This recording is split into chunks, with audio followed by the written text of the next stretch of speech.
thegearnetwork.com. The following is a presentation of the Gear Radio Network. Look, you want the truth? Okay, then listen in. My first link. This is the Listen In Podcast with your hosts, John Cimino and Brandon Gorell, here on the Gear Radio Network. And hello, everybody. It's the Listen In Podcast here on the Gear Radio Network.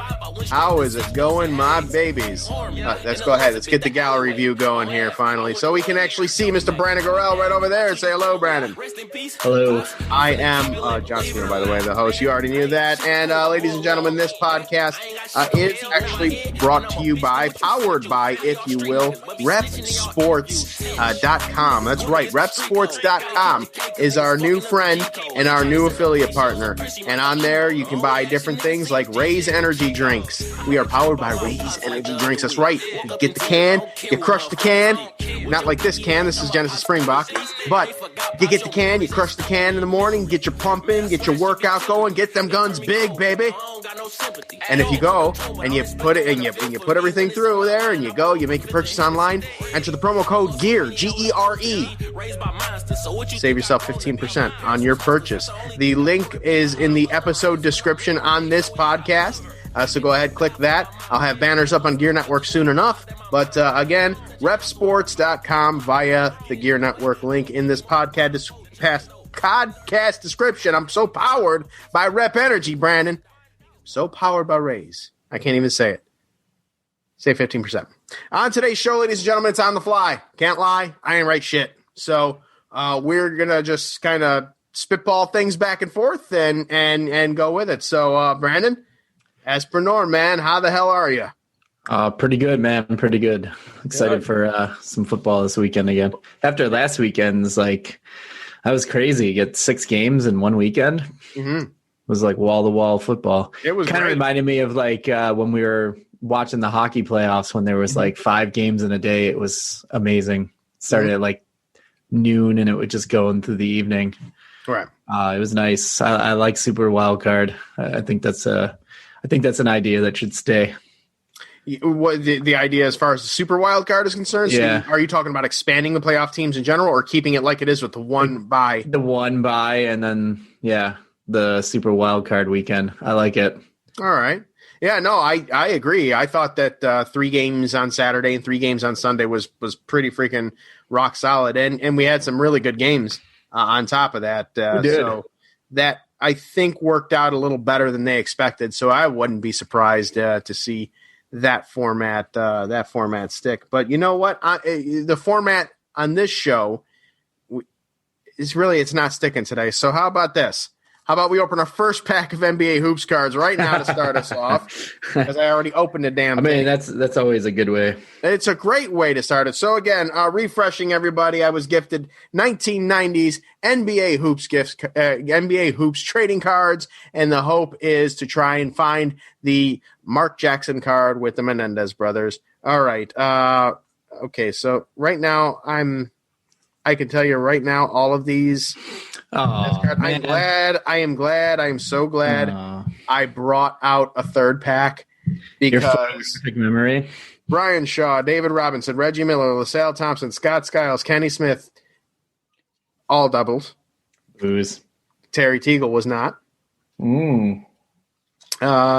Nick Anderson, John Bagley. Where's the Olden Polonese card? John Paxton. He's not a double. Paxton's a double. Is he a double? Yeah. Is Horace Grant a double? Hogo is not, though. Yeah, I was going to say, I don't think Horace was. Clyde the Glide is a double here. Jack Haley. Dry snitch, Horace Grant. And Mel Turvin. So we just opened, we started and we opened and got Horace Grant out of it. So not Mark Jackson. We got two packs left. So we'll open those a little bit later on. But all right. First things first.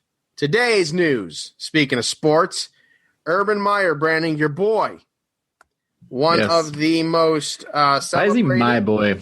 Huh? Everyone that I hate is my boy. That's right. I don't understand that. You understand? That's the gimmick, man. That's just No. the thing. That's like when in the beginning when I called you TV Brandon Gorell. That works with me and you though. Everyone else is like, oh, he likes Urban Meyer. That's No, weird. well, no. The joke is I say your boy, and then say whomever your boy really isn't, and then your disgusted look and your acknowledgement that he is not your boy gives it away that he is not your boy. I guess it helps now. What's that? I guess that helps now that we have video. Right? Yes, it definitely helps now. Look on air. So word of the wise. Go back a few years in the archives and just listen to the just audio, and then you can go ahead and think of that. Think of that there. But anyways, the mashup of my boys. Urban Meyer, after many years of constantly being rumored to go to the NFL, is headed to the NFL. 56 years old, and he won national titles in 2006 and 2008 with the Gators and 2014 with the Ohio State Buckeyes, which Ohio State sucks. Thanks, Jim.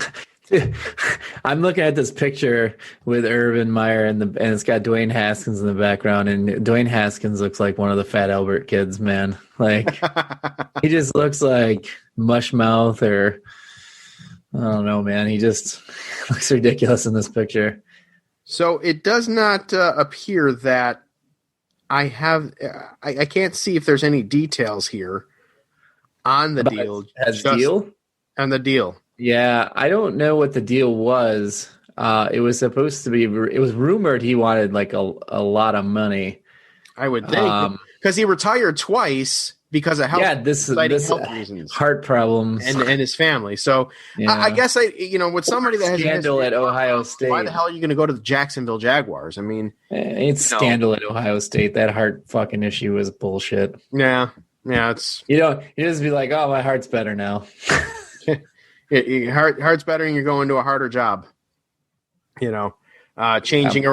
Tasked with changing around the fortunes of the Jacksonville Jaguars. He does have the number 1 overall pick, which will be Trevor Lawrence. Trevor Lawrence. So he's got his quarterback now. He's building his system. He's getting. They don't have a bad team around it. They have definite need at quarterback.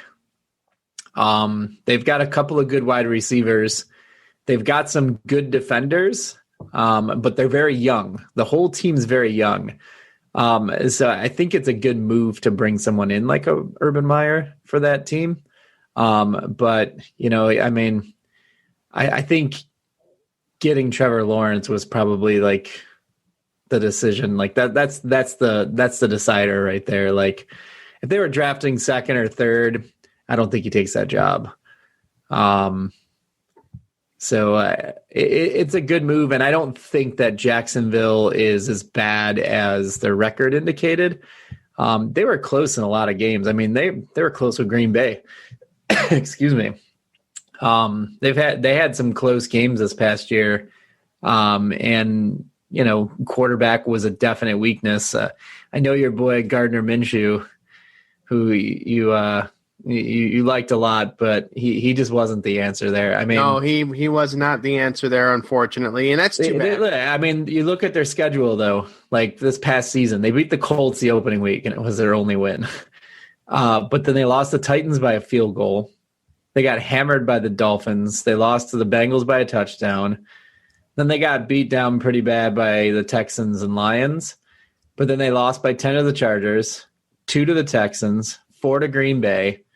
Got smoked by the Steelers, lost by 2 to the Browns, 3 to the Vikings, smoked by Tennessee the second time, smoked by the Ravens, smoked by the Bears. Like that was those 3 weeks right there were like, okay, the Jets won. It's time to go into tank mode because they just F themselves. And then the Colts game, 28-14 was the final score in that last week, but the Colts needed to get in. But I mean, you've got James Robinson, their running back. He, rushed for over 1,000 yards this year with a not so good team. DJ Chalk Jr. is a pretty good wide receiver. On defense, they've got some guys like, they still got Schobert at linebacker who's still playing really well. It's a team that has a lot of young guys. They've made quite a few draft picks the last couple of years, and they're not terrible draft picks, like they've got Chanot. That's another guy that was playing really well. He had a little bit of injury issues in the middle there, but he still played 14 games, still got, almost 60 receptions and 600 yards with no quarterbacks. I mean, they were going with Glennon. They went with some rookie, Jake Luton. And then they had Mike Glennon, and then they had Gardner Minshew for the other 9. And Minshew's numbers, he wasn't terrible. I mean, he threw for 2,300 yards, or 2,200 yards, sorry. 16 touchdowns, 5 picks, but he got sacked 27 times. That was kind of a problem. Overall he wasn't terrible, but he wasn't going to win them any games either. Well, yeah, I don't know how much of that was him or how much of that was the coaching there. Yeah, Doug Marrone was not a good coach. When you look, you're looking at Minshew's career totals thus far.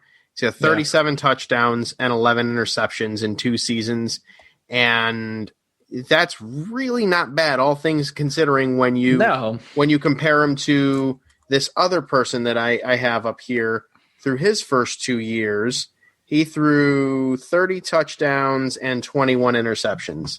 Do you know who that person is? I know you're going to say it. Is it Joshua Allen? It's Josh Allen. Josh Allen, through his first 2 years, statistically, not as good as Gardner Minshew, at least in the passing forefront. So I don't, yeah, but I don't think Gardner Minshew was going to have a breakout third season where he was going to be in the MVP category. No. That is you don't know. We don't know because he's not there yet. He's going to be entering his third season. He's not going to be given that chance now that Trevor Lawrence is going to be there. But what a dynamic that's going to be in Jacksonville, man. You have your starting quarterback, presumably will be Trevor Lawrence. Yeah. And then the polar opposite is Gardner Minshew, the hippie over there. I think it's going to be great. Yeah, it's going to be interesting. I don't know, man. Like, I like Minshew, but he just doesn't do stuff that really, I don't know, that really dazzles you, that really like, okay, that guy's going to, like his deep balls are not great. I don't know. His completion percentage is kind of low. 60s is not great. He takes a lot of sacks, which means he holds the ball too damn long, which means he's not doing a good job making reads. So I don't know. I mean, again, they're not going to pass on Trevor Lawrence because, hey, well, maybe Gardner Minshew will have a great third season. No, and if the Jets were in the number 1 overall position, they would have drafted Trevor Lawrence as well, regardless of whether or not they have Sam Darnold. So I don't think any team was not going to draft Trevor Lawrence. Probably not. If Green Bay had the number 1 pick, they would still pick him. Yeah, so. I mean, he's like the Andrew Luck. Like you're just not going to pass on that guy. For me as a Jets fan, being this close, I know to that. I know. What though? It's still a little bitter. I hope you guys draft Devontae Smith. Like you really, really, really should. That would all indications are they're intending on keeping Sam Darnold, so you might as well get Smith. I mean, you get that kind of a playmaker on your team that changes a lot of your offense. Right. Look at Stephon Diggs with the Bills.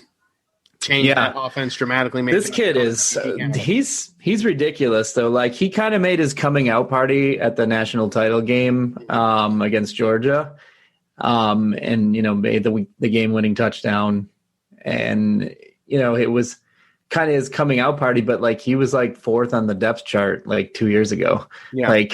And then this year he sets all kinds of records and he wins the Heisman. Like one of the rare receiver Heismans that are out there, and his numbers were just insane. I mean, that national title game alone, like you could look at the national title game and go, okay, that was a fluke. But then you look at his numbers for the whole season, you're like, no, that wasn't a fluke. The guy had like 26 touchdowns this year. It's like, it's insane. The kind of numbers that dude put up this entire season. And to have it like, to have it just be that good in a first half. Like I'm really bummed out that he hurt his hand, he jammed his finger, like dislocated it. in that game, because if he didn't dislocate his finger, oh man, I can't imagine like to see a wide receiver get like over 300 yards receiving. Yeah, that would be national title game. It wasn't like they were playing Suck State, like, hey, we're playing, Joe's School of the Blind, where like you're running up the scoreboard and running up stats. I mean, you were playing the national title game, and this guy put up those numbers. Right. If the Jets don't draft him, I mean, you might want to just find a new franchise to root for. I've They never, go, we're going to draft an offensive lineman second. I tell you, I've never been closer to leaving the fan base, to leaving the org. If you get Devontae Smith, I'm telling you, that could be a franchise turning. I don't disagree with you, because he's going to get bigger and stronger too. Right, and then but you've also got on the other side would be Denzel Mims. Right, you got those two guys with Darnold. You built up your line a bit last year. You beefed it up. I mean, they could do it. They could make a huge turnaround with something like that, and a little more depth in their draft too. But they have to go with number 2 with Devontae Smith. I would be the one. But I was hearing all this stuff before that game, like, oh, they're going to draft Justin Fields. I'm like, don't draft Justin Fields. Like, I am never ever going to be sold on an Ohio State quarterback. They play great in college. They don't do shit in the NFL. Like Terrell Pryor became a wide receiver. That's how bad he ended up being. Right. Cardale Jones got benched in the XFL. Yeah, J.K. Dobbins, Cardale Jones. Cardale Jones was an anomaly, though. He had that one good game because he came in for Dobbins. Yeah, he came in. Dobbins was hurt. Yeah. And then he parlayed that into a higher draft pick because he had a big arm. But, like, you look at some of the other quarterbacks, like Haskins. Haskins is another perfect example of it. Like, I just like the discussion could I think Fields is better. I think Fields is better, but I honestly don't think he should be even the second quarterback taken in that draft.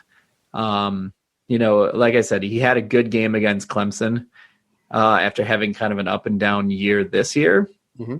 But he still has that issue with the one read where he kind of stares down his one target. And then, like, it's either he's going to run or he's going to, just throw the ball away.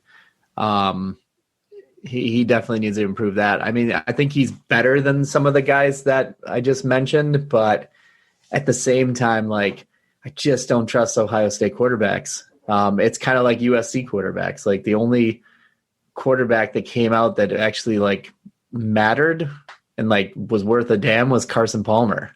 I mean, Darnold, the book's not closed on that guy yet, but, like, if you ask a certain portion of the Jets fan base, it is.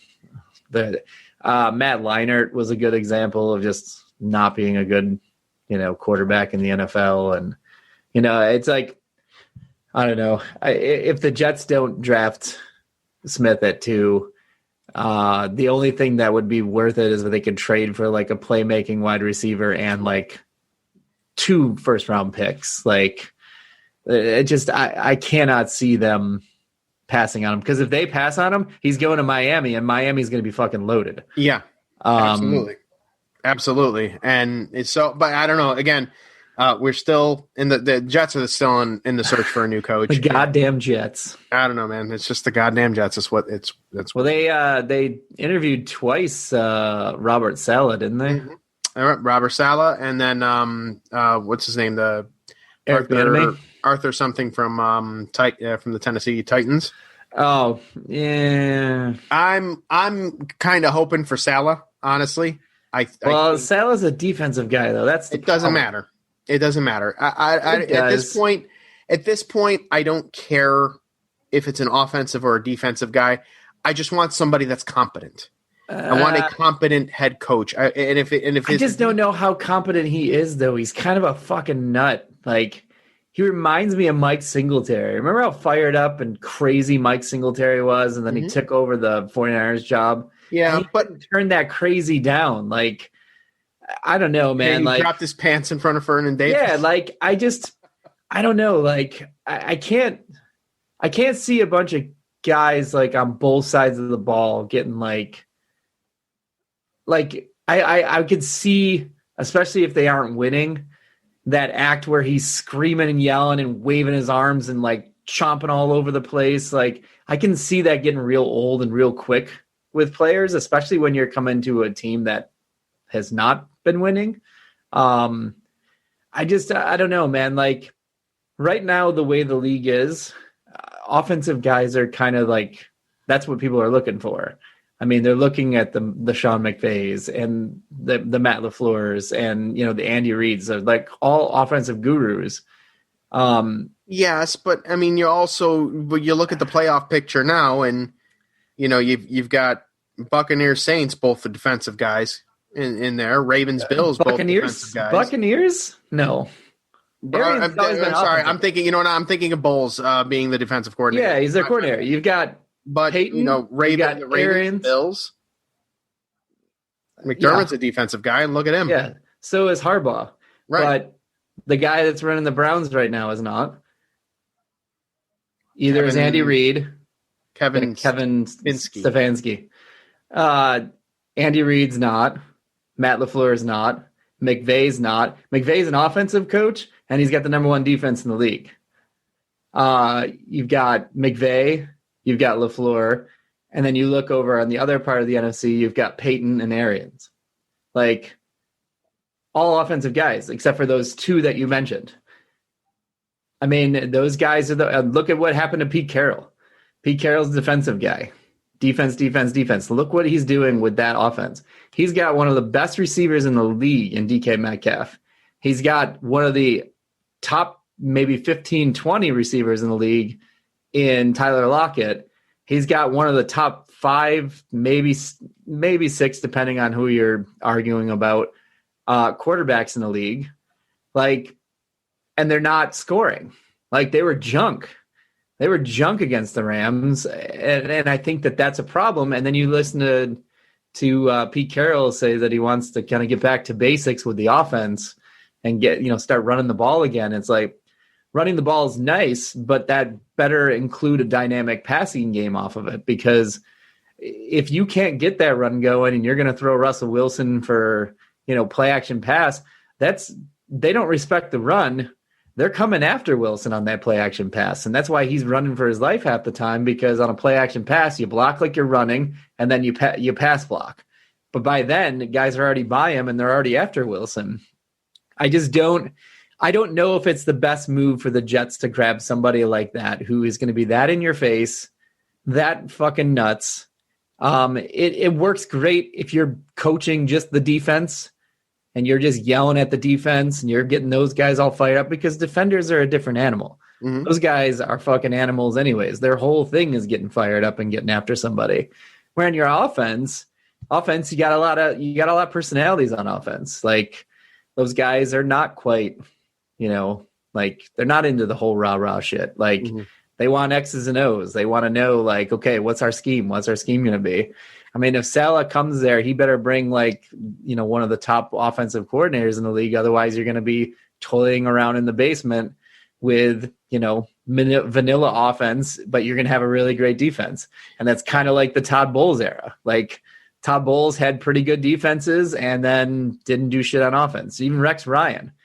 I mean, they got to the playoffs those years because of their defense. Well, their offense those 2 years too were also largely built by Eric Mangini. So right, they were Mangini leftovers that were there. Yeah, and they were, and he did just enough on offense because he did so much with the defense that their defense became like a top 5 defense, and that was carrying them. But then when it came down to, we're facing the number 4 defense, the offense kind of looked like shit, and then they would be all done. Right. So I don't know, man. Like, I would really like to, my personal hope for the Jets is that they can somehow find a way to convince Eric Bieniemy to come there. I think that he's a really, really solid candidate. I also think Byron Leftwich would be a good candidate too. He's the coordinator in Tampa. I know that they're waiting on a lot of the talk, like bringing in for a second interview or whatever, for Bieniemy and Brian Dable. They're still playing. They're still in the playoffs, so it's hard for them to break away. Playoffs. those guys, their teams to go interview for another team, and much less one in the same division as one of those teams. So, I did read that they were very high on Dable, though. So, and he's coordinator for Buffalo. Okay, mm-hmm. Yeah. I mean, again, I'd be very careful with that because, they're saying that Brian Dable resurrected his career this year with his offense, but how much does that had to do with the personnel? Like, how much of that had to do with Josh Allen making that leap?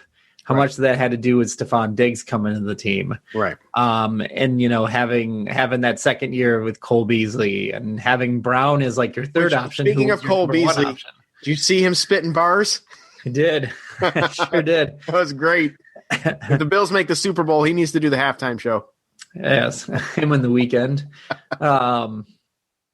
Yeah, I just, again, it's like Brian Dable's been around and he's had kind of like tepid success. It's hard to say like, okay, let's give that guy the job. Like what, how much is that is to do with his personnel? Like maybe he's one of those guys that can write pretty decent X and O's, but the execution, it's always up to the players, but like sometimes the players can make you look better than you are. Right. And sometimes there's been a lot of examples of that. And there's the schemes also with the coaches who aren't willing to adapt. A perfect example is Mike McCarthy. Mm-hmm. Mike McCarthy coached Green Bay, and he had that offense humming like it was, one of the top offenses of every year. Mm-hmm. Won a Super Bowl, resurrected Favre's career.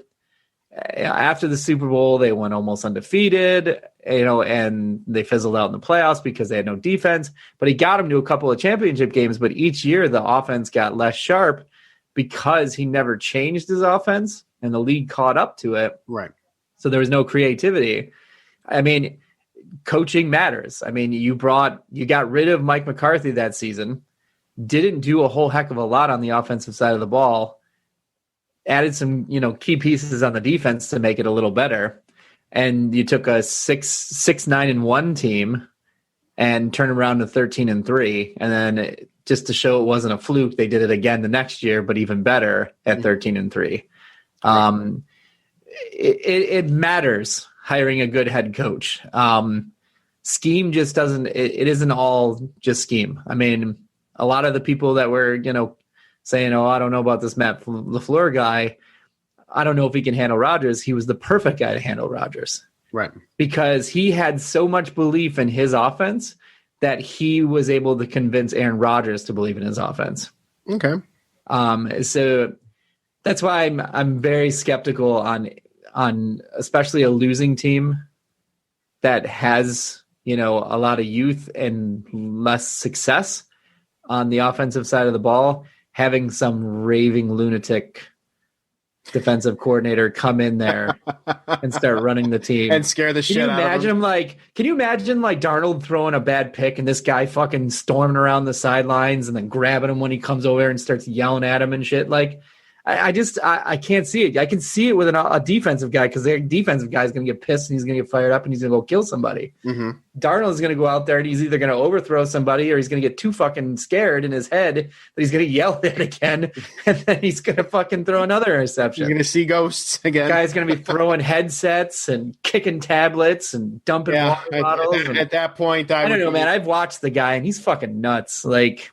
He's a good defensive coach. But again, how much of that is the personnel he has? He had really good personnel in San Francisco until they got all injured this year. Right. But I don't know. A lot of Jets talk here. A team that's not even in the playoffs. Yes, enough Jets talk. I mean, we could have started and left it at Adam Gase is still fired from the New York Jets, and that would have been a happier story. But we're going to go ahead. We're going to take a quick commercial break, and then when we come back, we will talk a divisional round weekend. 2 on Saturday, 2 on Sunday. We'll talk about a little bit about all of them when we come back. Stick around.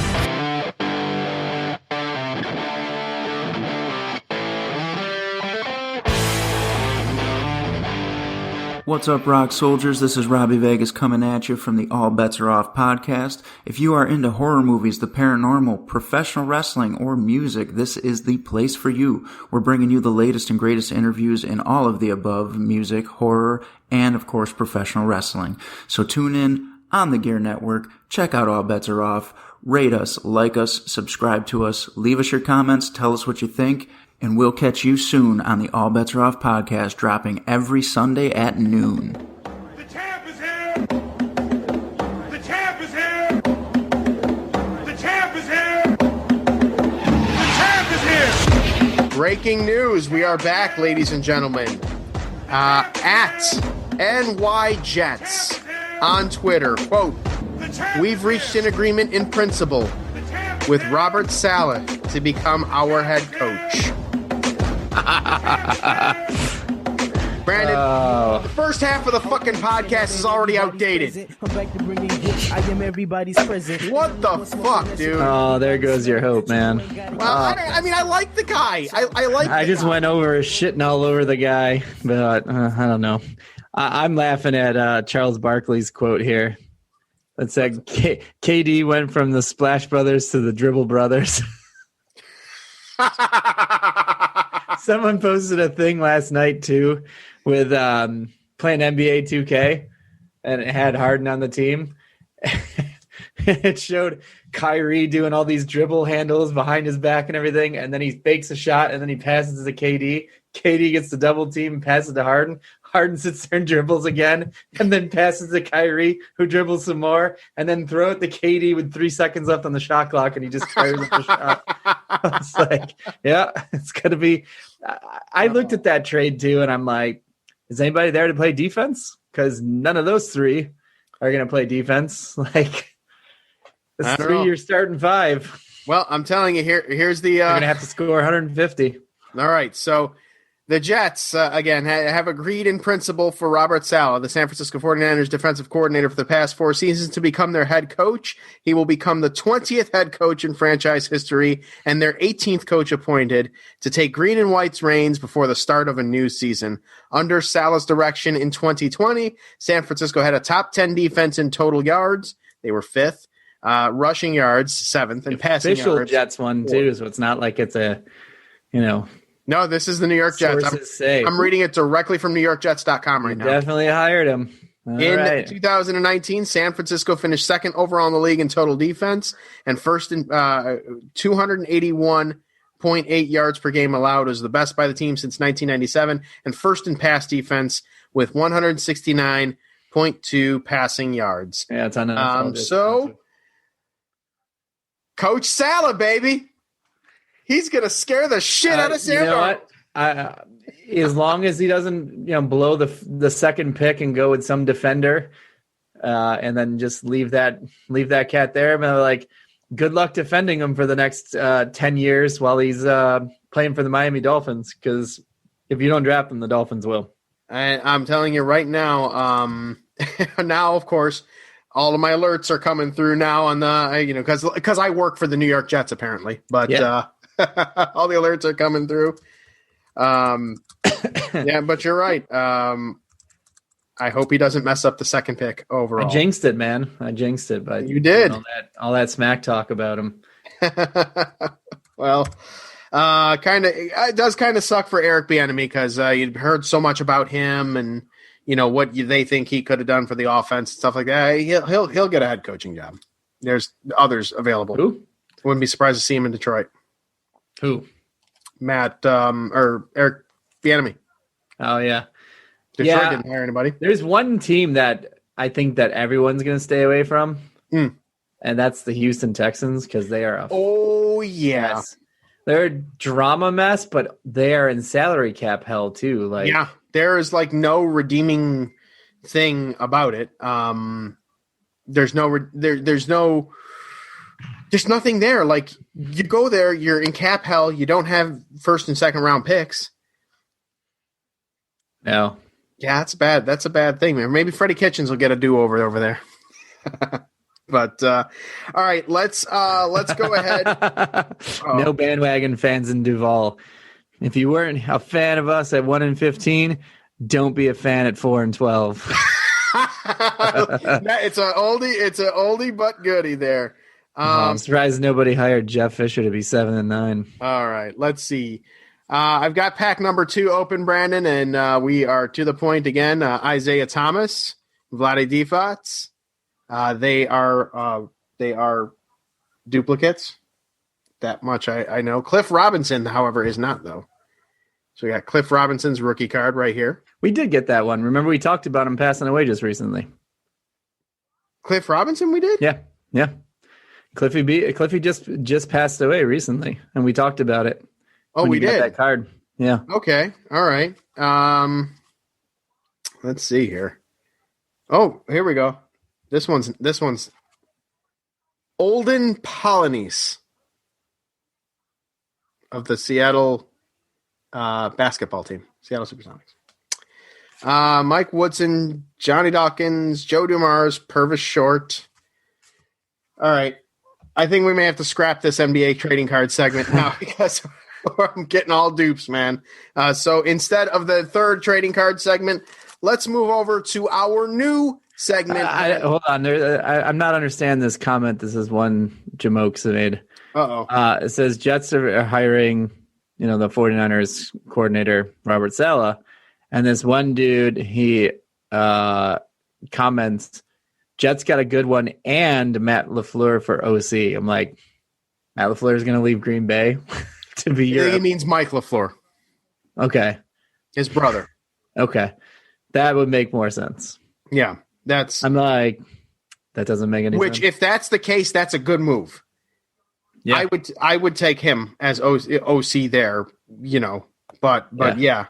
I think honestly, depending on what it is, Darnold, I still think Darnold is redeemable. So I think so too, and I think that people that were so quick to dismiss him, I think they were really being stupid. Mm-hmm. I'm hopeful that Saleh can just let the offense do their thing and then just scream at the defense all day. Right. That's what, and that would be a wonderful thing. But all right, Brandon, we're gonna debut the new segment that we stole completely from a completely different podcast, but we're not going to name it that. It's not going to be as good. It's probably not going to be as good. But we're gonna try. So this is a bit called that was originally called Headlines on another podcast. On Get Ready America, we called it News You May or May Not Be Able to Use. So here I'm going to say it's news. So news. Brandon, you pick the articles. So you pick the headlines. 2. You say them. I don't know what they are. You say it, and we'll just kind of spitball and go from there. Again, this is the On the Fly podcast here. So this one's kind of a follow up to one of those earlier headlines that had me kind of laughing, and they were supposed to check in, once it was official, once the election happened. I don't remember them following up, but there was an election in Nambia, local council elections in Nambia, that just elected a new person to be in there, and his name is Unona Adolf Hitler. Unona Adolf Hitler? Yes, his name is Unona Adolf Hitler. Where is this again? This is in Nambia. In Nambia? Yes. He won the election and says he has no plans for world domination. He was given the unfortunate name by his father. His father gave him this name, but did not realize who Hitler was and what he stood for. Okay. Because they're a poor nation. I guess, given that country. I don't know. He's 54 How did he run, Brandon? What was his campaign slogan? I'm not Hitler. Is a slogan. I don't know. Whatever it was good because he's 54 years old. In the town of Upunja, which is in the north part of the country of Nambia, he scored 85% of the vote. Getting to 85% on anything, that's maybe not a spelling or math test, is pretty big these days. You can't get more than usually like 51 to 52%. I just brought up the picture. This dude looks like he hates the fact that he's got Adolf and Hitler in his name. Yeah. He looks like he definitely absolutely is not a despises happy. that. It's a perfectly normal name for me when I was a kid, he said. It wasn't Adolf until I Hitler. grew older that I realized that this man wanted to subjugate the whole world and killed millions of Jews. Man, oh man. The fact I have this name does not mean I want to conquer Ohana, which is the local region. It doesn't mean I'm striving for world domination. He won his election by 1,196 votes. Okay. Did they stop the count at a certain point, or? I don't know. No. It was 85%. All right. So that's your first headline. Well, you know what? Congratulations, Hitler. You go there. Hitler's making a comeback. Hitler's making that comeback. Everybody loves a good comeback story, except for Here's one for you right now. This has to do with Brexit. A lot of complicated things happening with Brexit. You can't do certain things, because once you leave the EU, there's new rules that happen when you go from one place to another. So this man was leaving Great Britain, and he was going to the border, the Dutch border. Okay. And this man was pulled over at the stop, and he had some items that were seized, which were illegal now due to Brexit. Okay. So they were basically confiscated and destroyed. Okay. There's EU rules that say you cannot bring meat and dairy from outside the bloc. So this man had 2 ham sandwiches confiscated at the border. They're neatly wrapped in tinfoil. And he says, "Do you have any meat on all the bread or not?" He says, "Yeah." Okay, then we take them all. So they took all of his sandwiches. The driver asked, "Can you just take the meat off the bread and leave me the bread?" But is informed everything's going to be confiscated. "Welcome to Brexit, sir. I'm sorry," says the smirking border control official at the Hook of Holland. The footage is believed to have been recorded last Wednesday, the January the 6th. The UK and EU finally negotiated a trade deal at the end of last year, meaning the rules have now changed.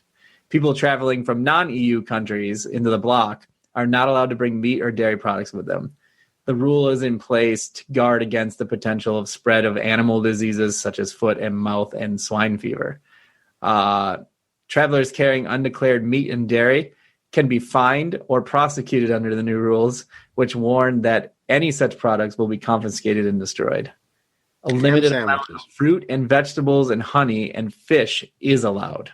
The ham sandwiches were destroyed at the border. Had a few of those. Yeah. Figured you would know that one. Wondered if he carried. I'll have better headlines next week. I wonder if he carried, in addition to that, not Golf Digest sandwiches, but maybe a couple cans of pork and beans. But maybe a Golf Digest. A Golf Digest. That's right. That's what he's reading at the time. Oh man, what a fucking shitty time of my life that was. All right. Divisional round weekend, Brandon. Yes, folks, it was an inside joke between Brandon and I right there. You just witnessed it right there. Hence the look on my face and the silence. It's nothing as fun and playful as your boy. Well, yes. But the whole that's a different inside your boy joke thing. That's like a group thing with the listening audience, the viewing audience, and you and I. The ham sandwich thing. That goes back some time, almost 2 decades there. All right, Brandon, big Saturday for those of us here in the Gear Network, just in general. Green Bay hosts the LA Rams at 4:35 on Fox. And then following that on NBC, the Ravens go to Buffalo. Yeah. Big week. So let's talk about your team, the Packers, first, my man. Power Football Index has, of course, the nation picking Green Bay over LA by a percentage points of 65.1% to 34.9. So the nation agrees with you, of course, taking the Packers over the Rams. Brandon, talk this one up for me here. What do you see? Is this going to be more about Aaron Rodgers and the offense or LA Rams and the defense? Like, if the Rams win, is it going to be because of their defense? It's the only thing that it's going to be. Right. It's going to be their defense. Their defense has to slow down Green Bay. Otherwise, they have no shot. They're going to get blown out. Well, I'm looking at the season leaders. Just you break down the season leaders here, and this is a very telling stat line here. So I'm going to go through this here. Passing. Aaron Rodgers, 32 of 526, 4,299 yards, 48 touchdowns, 5 interceptions. He faces off the other side, Jared Goff, 370, 552, 3,952 yards, 20 touchdowns, 13 interceptions. Yeah, and you got to figure into that too also that they're A, playing in the cold, and B, Jared Goff still has a surgically repaired thumb. Right. And Wolford's been ruled out, so Goff is starting for that game. We go to the rushing, and you got Aaron Jones, 201 carries, 1,104 rushing yards, and 9 touchdowns to Akers over there at LA, 145 carries, 625 yards, 2 touchdowns. But then here's the big one here, and I think this is perhaps the biggest disparity between the two offenses here. Receiving yards. The receiving leader for the LA Rams, Cooper Kupp. Yeah. 92 receptions, 974 yards. May not even play. He hasn't practiced yet. Devontae Adams, knee injury. 115 receptions, 1,374 yards, 18 touchdowns, 13 and a half games played to get all that. So, and what Rams fans are hoping for and what Green Bay is scheming against is the fact that they're going to pair up Jalen Ramsey with Devontae Adams in hopes in slowing him down and making other guys do it. But the thing is that you take away one guy, Aaron Rodgers is going to find somebody else. Right. I mean, as he did look at a game and a half when or 2.5. So against the New Orleans Saints, he went and found Alan Lazard for 163 yards and 2 touchdowns without Devontae Adams. So Lazard elevated to number 1, and he still, had a big game. MVS is a big wild card because he is so fast. He has his moments where he does have drops. He had a drop in that last game against the Bears where he had a sure touchdown, and he dropped it. But, a few plays before that, he had a beautiful 70-yard touchdown that he caught, in stride, full, blown right by the coverage because he's really quick. So, Robert Tonyan is their tight end. He had 11 touchdown receptions this year. Nobody even knew who the hell he was before this year. He'd been on our team for 2 years. He didn't even have, I think he had just over 13 receptions, I think, for the first 2 seasons. So to have 11 touchdown receptions in his 3rd season, I mean, Rodgers has found him to be a very, big part of his game, especially when they go to two tight end set, because you don't know if they're going to run, and it may look like play action, so nobody covers the tight end coming out. Tight end's running free up the middle, and that's where Rodgers finds him. So it's going to be an interesting matchup because you're going with the number 1 scoring defense against the number 1 scoring offense. Right. It's all going to come down to, can Rodgers get rid of the ball quick enough? Can the line hold up where Aaron Donald's not just wreaking tons of havoc? And it's not just Aaron Donald. They have a couple other guys that are pretty good up front too. So I think, in fairness, what it might end up boiling down to is the Rams offense versus the Packers defense. It could be, but I still don't think it's going to be that. I still think Green Bay is going to get theirs. They've played some tough defenses this year and had no problem with them. The only team that they struggled with, and I think it was just a fluke game. It really was the Tampa Bay game. Rodgers just was off. And I think, honestly, I don't think he was right. He'll never admit to it. But if you remember early in the first quarter when they thought they went up 14-0, when Rodgers ran that ball in and he took a good shot going into the end zone, and then he got up and he kind of did that weird like hip thrust for a celebration. I think he was hurt because that play was called back for a hold. And then the next play, he short-armed a ball, and it didn't get to Adams. It ended up at his feet, and it ended up 4th down, and they ended up kicking a field goal and put him up 10-0. The next series he had it. He went to throw a ball, and that ball had like almost no zip on it, and it was picked off for a pick 6. And then his next one was picked off too. I don't think he was right for the rest of that game. And that's when the wheels fell off, because if you look at the Tampa offense, they didn't do much. I mean, Brady threw for 126 yards in that game, but he had 3 touchdowns because they were set up in the red zone, pretty easily. So outside of that game, though, I mean, they're one of the few teams that lit up the Saints this year. The Saints had their full complement of players on the defensive side, and Green Bay still lit them up. So, I look at, can teams score against the Rams? When you look at the Rams, like opponents that they played, that had good offenses, like dynamic offenses, and they've only played 2 teams that had really dynamic offenses this year. And it was the Bills and the Bucks. Bills game, they lost 35-32. Buffalo put up 35 points on them. Sorry, I'm having Whoa, Siri. Nobody was talking. Hey, to. Siri with an appearance on the podcast, ladies and then the other gentlemen. one they beat was Tampa Bay. And it was Brady, 2 touchdowns, 2 interceptions. Goff just barely beat him out. Got the game-winning field goal, 2.5 minutes left. He threw 3 touchdowns, 2 interceptions. That was the difference. So, you look at those 2 teams, they gave up some points. I mean, they gave up 24 against the Bucks, and they gave up 35 against the Bills. But you look at the rest of the teams they played. They played Dallas. Mm-hmm. They played the Eagles. They played the Giants. They played football team. They played a beat-up, terrible 49ers team. They played the Bears, the Dolphins. They played Seattle. Seattle's offense, nothing to write home about, I don't think. They played the 49ers again. They played the Cardinals. They ended up giving up 28 to the Cardinals and Kyler Murray, but they scored 38. They played the Patriots. I mean, again, late in the season, Patriots were not very good. Mm-hmm. They played the Jets and gave up 20. They did.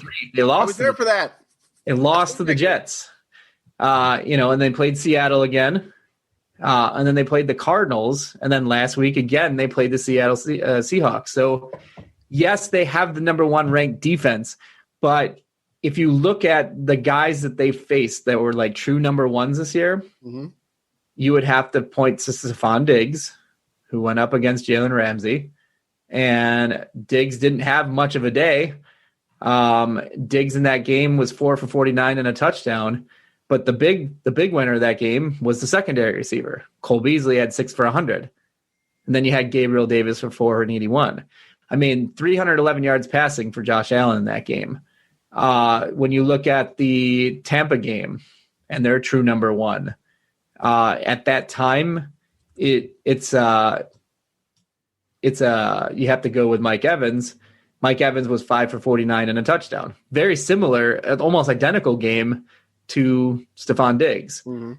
But then he also got help from Godwin, who got 53 yards and a touchdown, and then Antonio Brown had 8 for 57.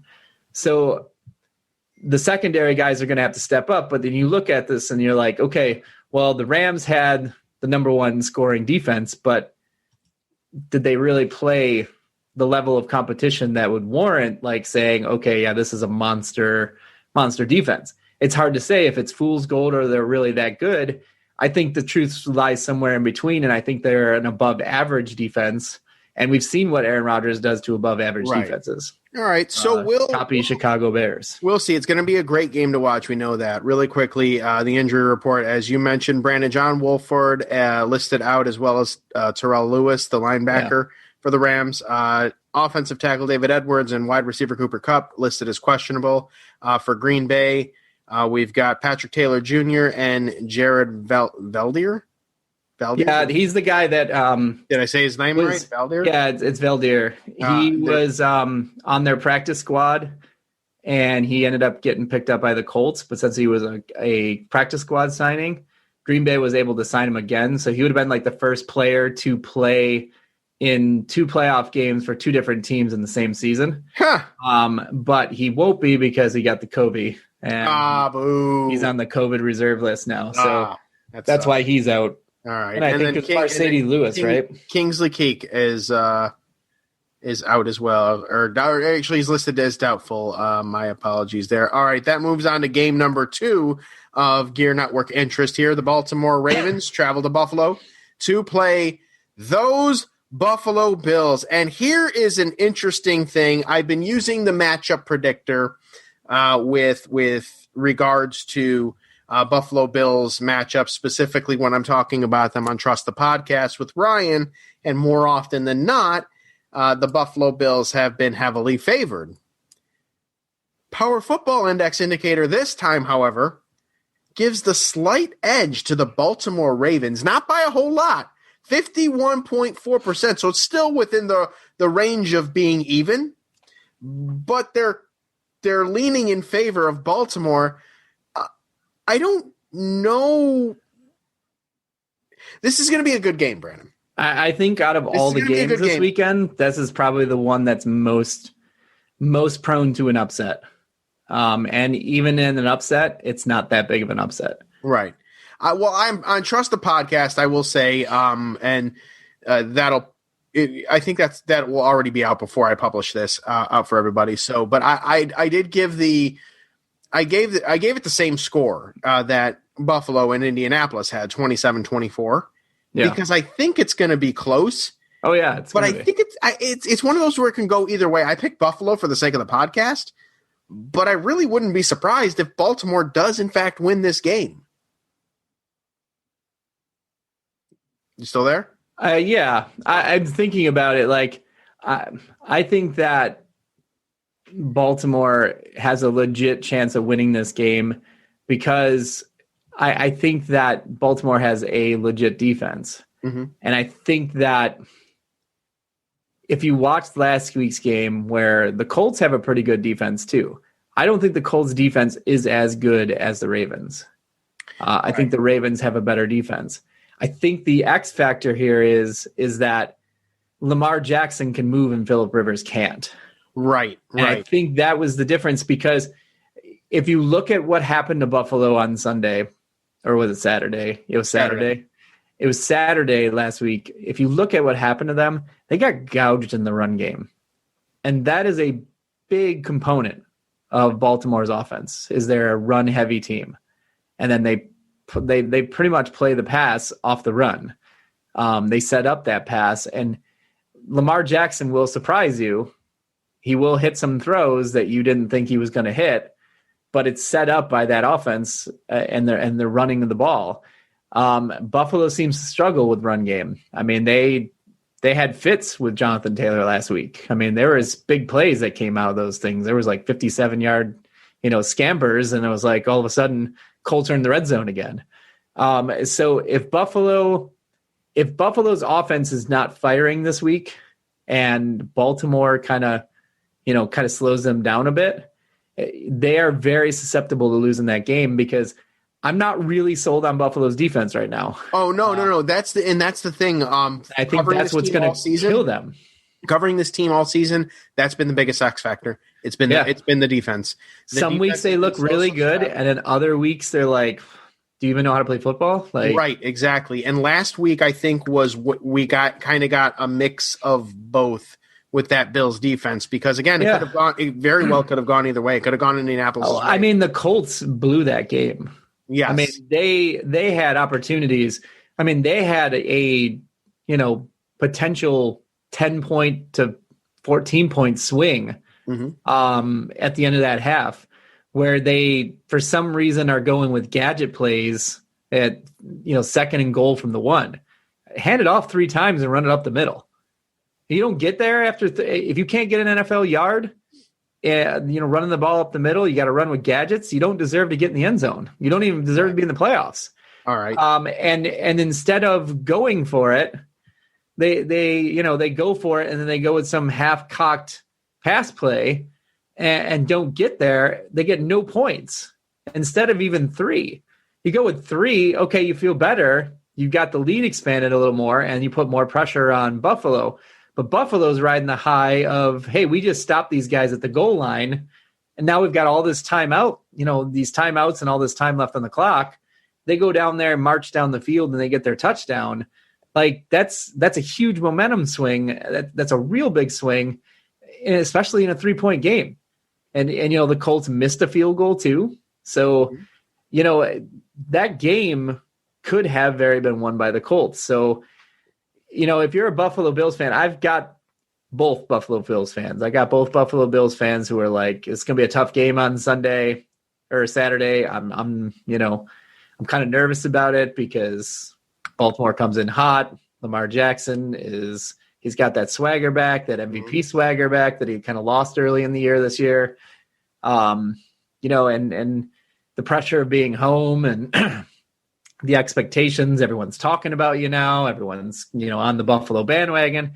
You've got those people, and then you've got the other chuckleheads who think they're going to, go out there and in terms of mollywhoop. Oh, God. The Ravens. It's like, oh, God. I'm not scared of Lamar Jackson. He ain't nothing. I'm like, okay, you don't watch football then. Like, well, you know what it is people, a lot of them are saying, sourcing or citing last year's game, Buffalo versus Baltimore, when Buffalo had kept it very close with Baltimore and almost won that game. They also had a better defense last year. They had a way better defense last year than they did this year, and that was the argument that I actually made with Ryan today when we talked about it. I said this is a completely different Buffalo Bills team on both ends of the ball. You know, Josh Allen, I think, has come along enough to where he can make something happen. Maybe not, last year he was showing signs of that and was doing that too, but now he's expected to do it now versus then where it was, maybe he could, maybe he couldn't kind of thing. But you knew the defense had their back. This year, they've been winning because of Josh Allen. You know, last year's Bills team, the 2019-2020 Bills team, were winning, dare say, in spite of Josh Allen. And in this year's team, 2020-2021, they're winning because of him, not that defense. So that's what it's, in my opinion, that's what it's going to boil down. Saturday's games, Brandon, obviously we know you have the Packers, Ravens, Bills. Who you got? I'm torn on this one, but honestly, like, watching both these teams and their arcs and where they're headed and where they're at, I give the edge to Baltimore because of the defense. All right.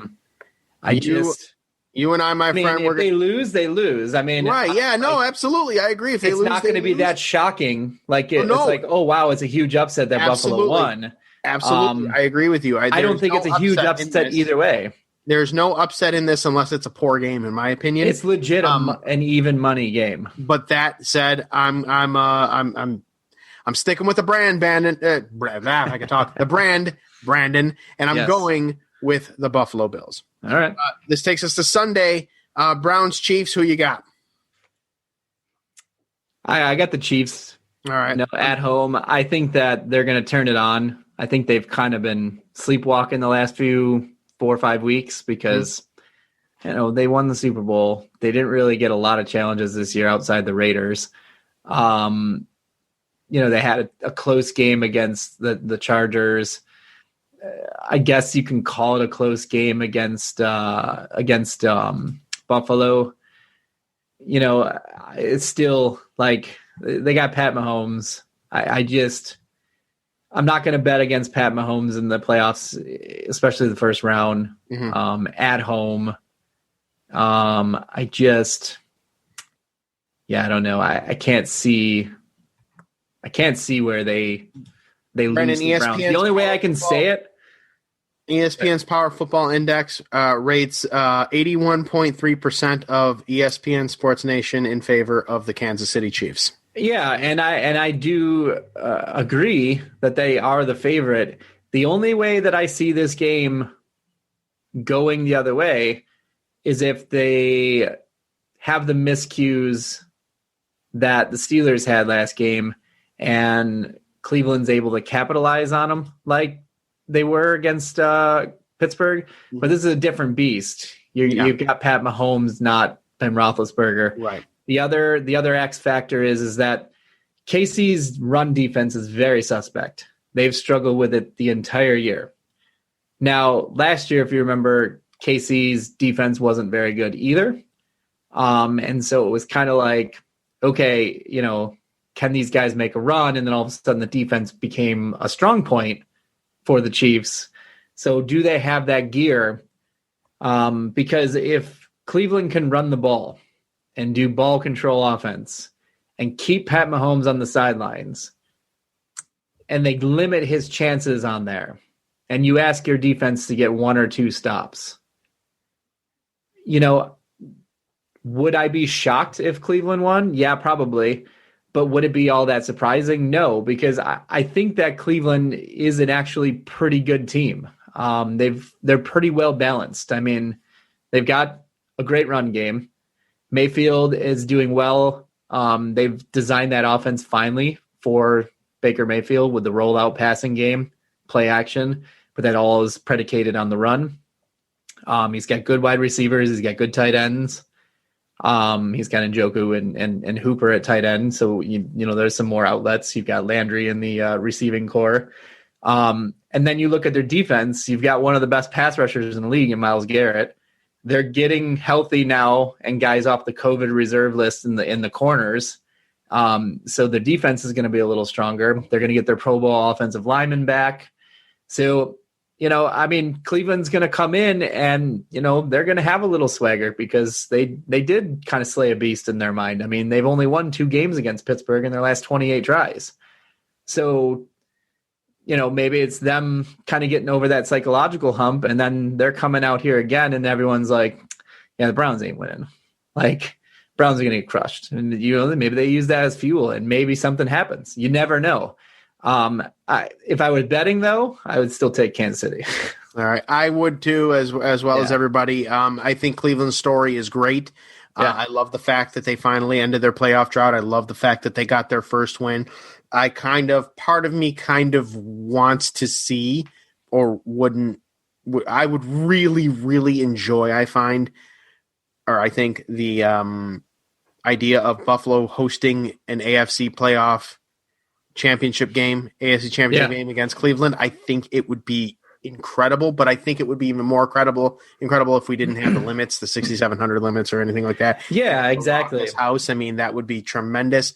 That said, it is Pat Mahomes. It is the defending champs. They do play in completely differently than anybody else in this league, and everybody knows that. I don't think the Cleveland Browns are going to win. I'm going to take Pat Mahomes on that tidbit alone. And then finally, Brandon, the other final game, Sunday night game, 6:40, Tampa Bay against New Orleans at the Superdome.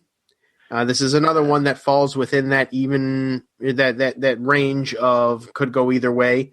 Power Football Index has 53.6% of the survey takers, if you will, there choose the New Orleans Saints over the Tampa Bay Buccaneers. I personally do not see that happening. It's very difficult for one team to beat another 3 times in a season. Unless they're the Green Bay Packers beating the Chicago Bears. But this is true. This is a very true statement. Or anybody playing the New York Jets. But who am I kidding? The Jets don't play 3 times a year. Unless you're counting preseason. But that being said, I'm actually taking the Tampa Bay Buccaneers on this one. I know Drew Brees also has a lot of playoff experience and all that stuff, but Tom Brady is the playoffs. Tom Brady is Tom Brady. Nobody's won more playoff games than him.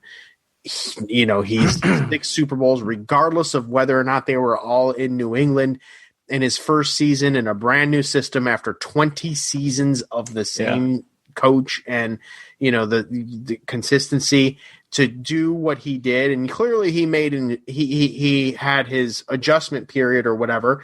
He threw for 12 interceptions this season, but he still managed to throw for 40 touchdowns. He's still one of the smartest people in the game. He's still Tom freaking Brady. Drew Brees is on the tail end of his career. This may very well be his last game. And honestly, I don't know. I think that the better team coming in here is Tom Brady. I don't, and the Buccaneers. Brady plays on a different level when it comes to these big time games. He is definitely big time Tom, and he can. I don't think this Buccaneers team that goes in there is going to be the Buccaneers team that New Orleans saw twice before. I don't know. I'm having a hard time agreeing with that. And there's a reason that I think is being missed. Tom Brady is in a new offense, and that offense is predicated on the long vertical pass. They want to go with the long vertical play. Those things require 2 things. One is time in the pocket to be able to get those guys to develop those routes and go deep. And 2, average corners or zone defenses.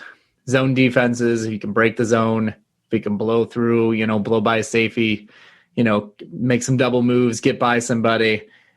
You can get I'm those. Sorry, I don't mean to be laughing. Open. It's nothing. It's nothing you said. Yeah, it's you burnt. It's pettiness that I'm here. So I felt right here. Yeah, I felt a burp. Kind of was a big one, and I knew it. So very politely, I clicked mute, and I burped. And it was every bit as loud as I imagined it was going to be. So loud, in fact, that apparently Zoom thought I was trying to talk. And it gave me the pop-up reminder over your face saying, press the space button if you just want to say something pretty quickly or something to that effect. Yeah. So that made me laugh. But I'm sorry, Brandon, go ahead. I think the reason that the Bucks got hammered both times against the Saints is because of their defense. And the fact that their defense matches up really well with Tampa's scheme. And I don't think Brady's going to have the time that he had against, say, Chicago last week. I think Tampa is very much I think they could be a fool's gold type of team where you look at the numbers, you look at all these things kind of like the Rams were. Like the Rams were like, wow, the Rams defense, number 1 in scoring defense.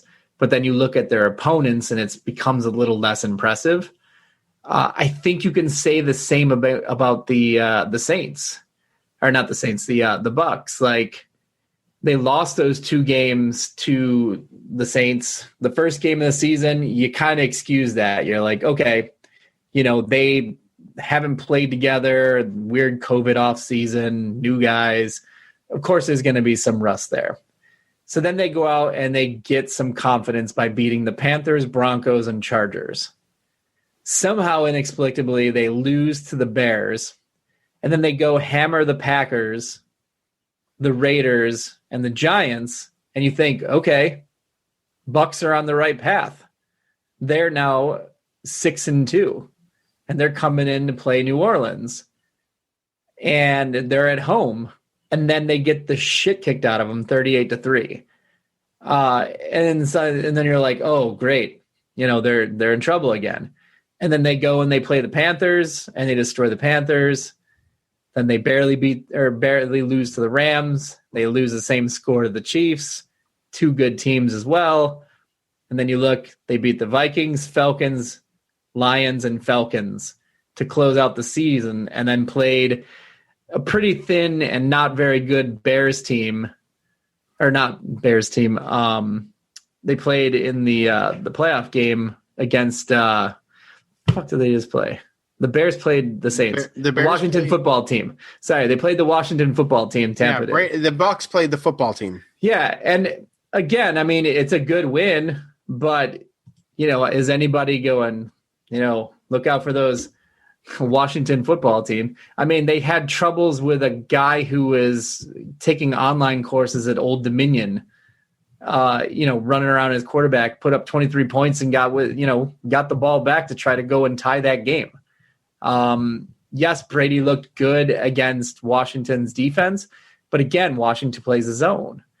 And they were able to break the zone and get more points. So I'm not so sure that you can pencil this one in and say, oh, the Bucs are hot right now and the Saints are not so much. I think I'm not penciling it because of that. I think a lot of people are. For me, it's more what I've seen, what I feel, in terms of the whole. It's hard to beat the same team.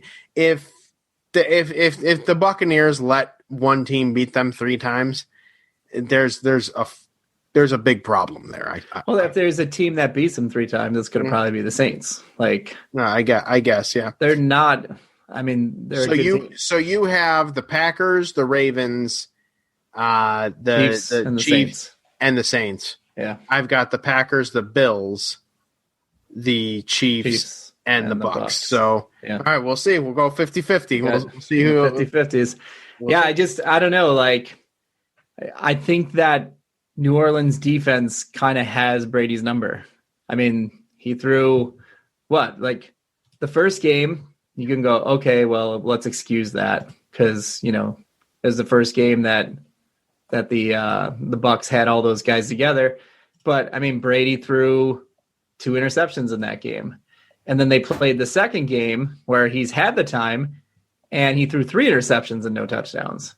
So there's something that the Saints defense is doing to confuse and frustrate Tom Brady. I mean, Tom Brady threw, 10 picks this year?